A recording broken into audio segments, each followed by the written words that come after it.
The US game show Jeopardy uses it in a question, which is what happened recently with the term mansplaining. That is, of course, when men in a patronising fashion explain to women what they already know.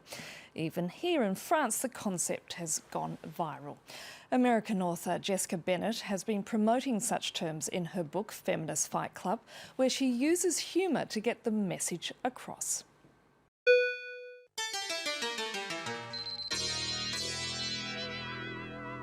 I'm glad he brought up millennials. Our total marketing reach with millennials has gone up about 60%. Our overall website visits have also been up about 17%. The way that we can actually change things. Did you get my in email order from to Thursday? focus. Did you guys read that email? I think that our primary objective here is changing focusing initiatives. on next quarter.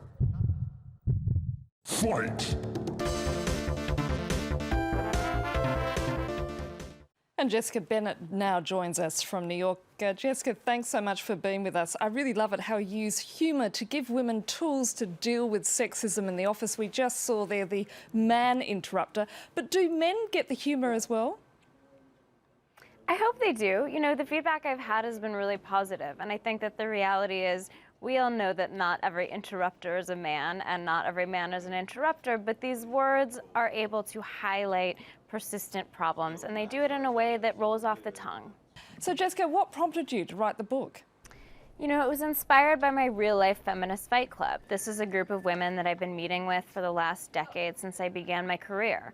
All of us were in creative industries. We were butting up against sexism in our respective fields, and so we started gathering to talk about the problem and, more importantly, to try to come up with solutions. And so I've been writing about these issues as a journalist for a long time now, and so much of the conversation does, in fact, focus on the problem. So I wanted to provide easy-to-use advice that any woman or man could do in any workplace at any moment.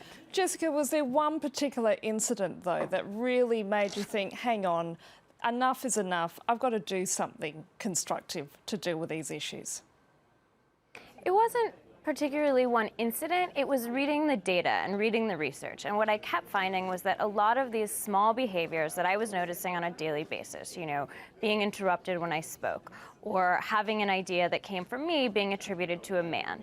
These things are statistically common, and they happen more frequently to women. A woman is twice as commonly interrupted as a man is, and more frequently than not, when an idea emerges from a group, if it's a good one, we assume instinctually that it comes from a man. And so these things are very deep-rooted, they're insidious, and they're forms of sexism that aren't just individual.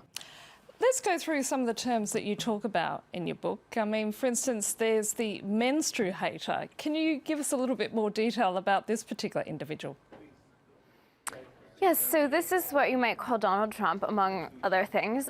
This is the man who assumes that anytime you are being emotional or expressing an opinion in a way that is strong, it must be that time of the month, or you must be a little too emotional or hysterical. And the research shows that this is real. When a woman expresses emotion in an office environment, she is viewed as hysterical. But when a man expresses that very same emotion, perhaps it's anger, perhaps it's simply saying something in a strong fashion, he's viewed as passionate. And so the reality is the way that we look at these things is very differently along gender lines. And then you've got the bropropriator. Can you tell us a little bit more about this particular person?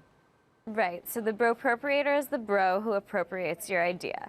And now, clearly not every guy is appropriating a woman's idea, but again, what the data shows is that even in mixed gender settings, studies have shown that if an idea emerges from a group with both men and women, we automatically assume that those ideas come from men, because for so long we've been taught that good ideas come from men and not women. Women have not traditionally been in an office environment.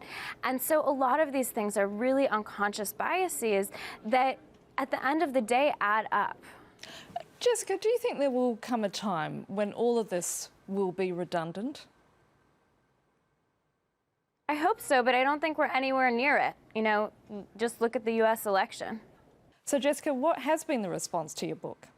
I think the response has been overwhelmingly positive. You know, I've had great feedback from men, in fact, who really want to help. There's a tool guide for what they can do on a daily basis. And I think the reality is that For my generation anyway, most men really do believe in equality, and most people do.